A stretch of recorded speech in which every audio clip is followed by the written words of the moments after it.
आज की कहानी एक ऐसी क्राइम की जिसने नॉर्थ इंडिया से लेकर साउथ इंडिया तक सबको हिला के रख दिया था। 2 जुलाई 1995 दिल्ली के गोल्ड मार्केट में रहने वाले एक कपल, जिसमें हस्बैंड का नाम था सुशील शर्मा और लेडीज का नाम था नैना साहनी। सुशील शर्मा यूथ कांग्रेस का नेता था, जबकि नैना साहनी एक पायलट और कांग्रेस की नेता थी। दोनों एक साथ गोल्ड मार्केट के एक फ्लैट में रहते थे। 2 जुलाई 1995 को जब सुशील शर्मा रात को घर आता है तो वह देखता है कि नैना साहनी किसी से फोन पर बात कर रही है। वह नैना साहनी से पूछता है कि ये किससे बात करे, तो नैना साहनी कुछ नहीं बताती। इसके बाद नैना साहनी अपने कमरे में जाती है और सुशील शर्मा उसी नंबर को रीडायल करता है। रीडायल करने पे सामने से किसी आवाज आदमी की आवाज आती है, जो था मतबूल करीम। मतबूल करीम वो आदमी था जिस पर सुशील शर्मा को शक था कि उसका उसकी वाइफ यानी नैना साहनी के साथ अफेयर चल रहा है।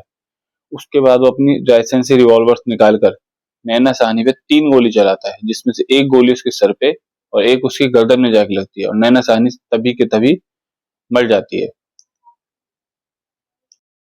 उसके बाद सुशील शर्मा नैना साहनी की डेड बॉडी को एक चद्दर में लपेटता है और अपनी गाड़ी की डिग्गी में डालकर उसे पूरी रात दिल्ली में घुमाता है।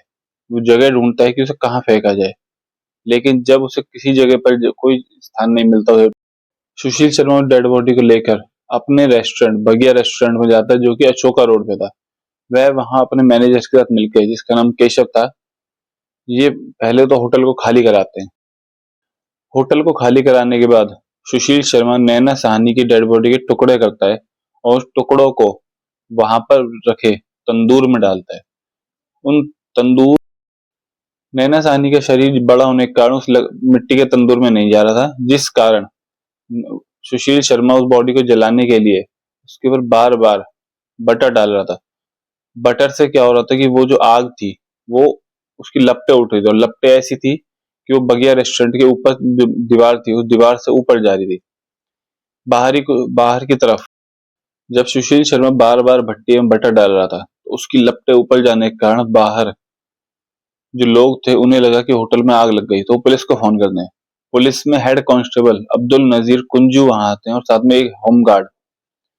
वह सीधा रेस्टोरेंट के अंदर एंट्री लेते हैं। वो देखते हैं कि वहां पर भट्टी के पास आग नहीं लगी, बल्कि भट्टी में कुछ भुना जा रहा है, जिसकी स्मेल दूर दूर तक आ रही है। जिसके बाद वो लोग तुरंत उस पर पानी डाल के उस आग को बुझाते हैं। उस पूरे प्रकरण के बाद जो मैनेजर था केशव, उसे पकड़ लिया जाता है, लेकिन सुशील शर्मा वहां से फरार होने में कामयाब हो जाता है। सुशील शर्मा फरार हो जाता है और वहां पे उसके बाद पुलिस वाले उन डेड बॉडी के टुकड़ों को बाहर निकालते हैं और डीएनए टेस्टिंग के लिए भेजते हैं, जिसमें डीएनए टेस्टिंग अब ये क्लियर होता है कि वह बॉडी नैना साहनी की ही है। उसके बाद उसके बाद पुलिस वाले पूरे देश में सुशील शर्मा की सर्च ऑपरेशन चलाते हैं, लेकिन वह पकड़ा नहीं जाता। 10 जुलाई 1995 को सुशील शर्मा खुद कोर्ट में सरेंडर करता है और यह खुद क्लियर करता है कि वह लाश नैना साहनी की ही है। जिसके बाद इस कोर्ट में केस चलता है और केशव, जो कि उसका मैनेजर था, उसे 7 साल की जेल होती है और 2003 में जाके सुशील शर्मा को फांसी की सजा दी जाती है। लेकिन फांसी की सजा होने के बाद वह ऊपरी अदालत में उसके लिए अप्लाई करता है, जिसके बाद फांसी की सजा को सन 2013 में उम्र कैद में बदल दिया था। लेकिन सुशील शर्मा हाई कोर्ट में अपील करता है। हाई कोर्ट में अपील करने के बाद 2018 में उसे बरी किया जाता है और आज सुशील शर्मा आराम से अपनी जिंदगी जी रहा है। इस केस में पूरी कहानी में था कि सुशील शर्मा ने अपनी वाइफ पर बिना उससे पूछे, बिना उससे बात करे उस पर शक किया और शक का नतीजा ये निकलता है कि सुशील शर्मा अपनी वाइफ को मारकर उसके टुकड़े करता है, जबकि इसको किसी और तरीके से सुलझाया जा सकता था। इस पूरे केस में 2 जिंदगी बर्बाद हुई, पहला नैना साहनी, दूसरा सुशील शर्मा, जिसका पूरा करियर खत्म हो गया।